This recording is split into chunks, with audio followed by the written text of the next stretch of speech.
artist merchant.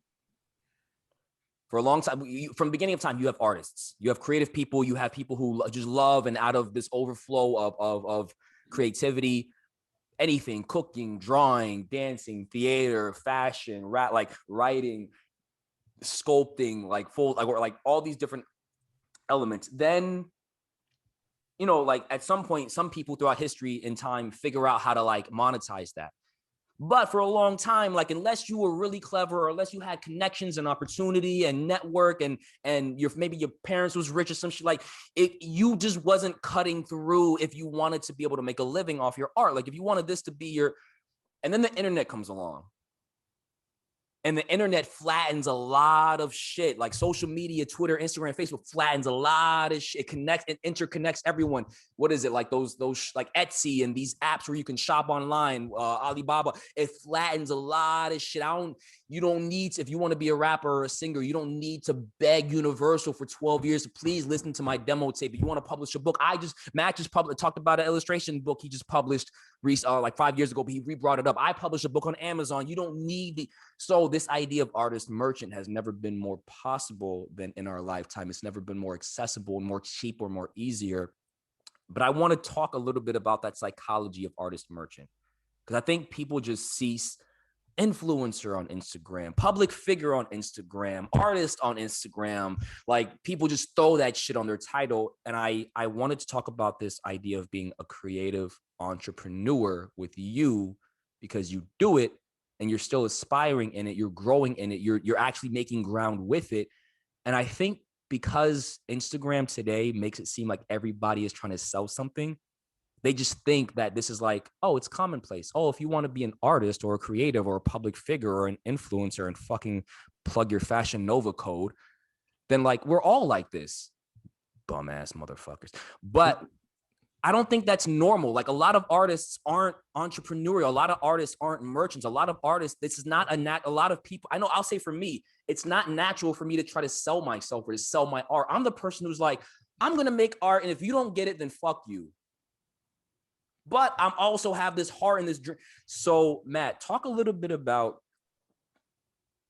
the moment you went, because you've been doing art for a long time. Talk about the moment you decided you wanted to like go into merchant, like commerce with your art. You wanted to like be able to make a living out of this, be able to like make this into something that you could like build into a business, into an economy. And talk about that switch. Talk about, was that comfortable? Was it uncomfortable? Was it natural for you? Was it not natural? What venue did you choose? I know what venue it is, but explain to the people, what was it? Singing, dancing, theater, drawing, animation? Talk about what venue that was. Like explain a little bit about that process of the moment you realized you wanted to like make this into an economy and into a commerce out of arts. And talk about like whether that was, because it might, I don't know. Talk about whether that was unnatural or natural, easier or not easy for you. Yeah. So I guess to start, I kind of want to go back to what you said about how being an artist and being an artist entrepreneur or merchant are two different things. I think, and they're two different skill sets. I think a lot of people, especially nowadays, just feel like, oh, I can make this, so why not just put it on a shirt? And I'm like, while in practice it is literally that easy, there's so much more that goes into the field and the realm of market that people don't understand, especially if you're just starting out. Like if you're already a public figure and you already have a following and an audience base, then sure, put your lyrics on a shirt. People are going to buy it just because it's you. But that's the thing. They're buying you on a shirt. They're not buying the shirt. So whenever I was thinking about selling art, it was actually with visual art first before anything else. And because I've been drawing since I was a little kid. So people, even growing up, like it was as simple as like, oh, I like your art. Can I have it? Can I have it? And I'm like, do you have 50 cents? Like, But you better. because I always thought like I was raised with the mentality of don't give your art away. Yeah. And not just financially, but meaningfully as well. Like don't give somebody your secret sauce if they're not buying it. And if that means they're not spending their time to understand how it works, if they're not spending their coins to purchase it, if they want it, if they're not spending their energy to understand why it's meaningful, don't give it to them. Yeah. You know, so because what you put out is your gift, but what people receive is purchased, is a product.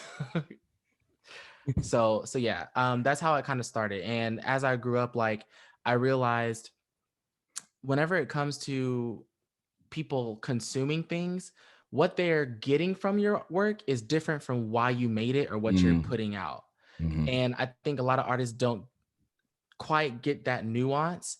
Yeah. It's as simple as listening to music. Like if I make a song, I can make it from a place of hurt or heartbreak or whatever. If you listen to it, it's going to connect to you because something else that I Yeah. have no idea about, Yeah. you know?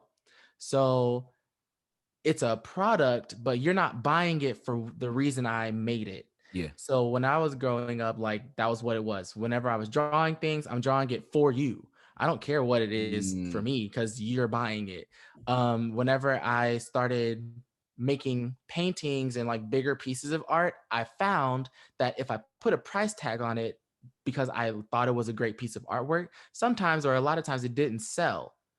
oh But wow. whenever I made artwork that I thought people would like, that's Mm. whenever I started getting invoices and receipts.